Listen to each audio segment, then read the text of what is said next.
It's Senator Rand Paul's first visit to Idaho as a presidential candidate. Earlier on Thursday, he spoke in Boise, then traveled to Idaho Falls, where he addressed a large crowd here at the Riverbend Ranch. We caught up with him before the speech. There's a lot of Republicans here, but we got to decide which Republican's going to be the nominee. And so I wanted to come and visit with Republicans out here. The way I perceive the West, not being from the West, is that people came out here to get away from big government. People came out here escaping religious persecution.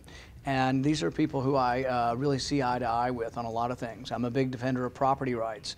I've been trying to say that the government shouldn't be out here regulating our land and telling us what to do.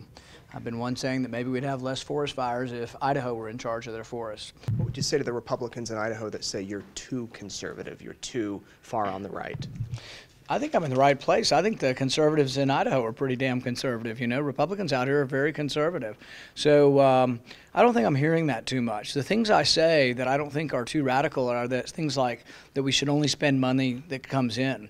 Now, in Washington, that's radical, but in Idaho, not only should we balance our budget, we should pay off the debt too. Originally, I ran for office because I was concerned about how much debt our country was accumulating, and it's still happening. We're still accumulating a debt at about $1 million a minute. And I think we have to do something about it. Many Republicans will say they're going to do something about it.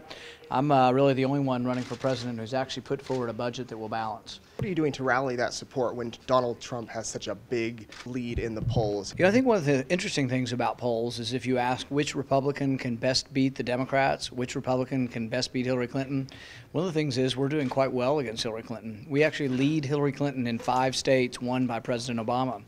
Many Republicans could win Idaho, but not many Republicans can win Illinois or Michigan or Ohio. So one of the areas we're doing very well is that we bring in new people into the party and broaden the horizons and do very well with independent voters. These polls are so early. In 2008, Giuliani was ahead at this point with similar numbers to Donald Trump. In 2012, Herman Cain led at this point. So it does change over time. The other interesting thing about the polls that is kind of underreported is that 2/3 of the people, when you ask them, are you decided?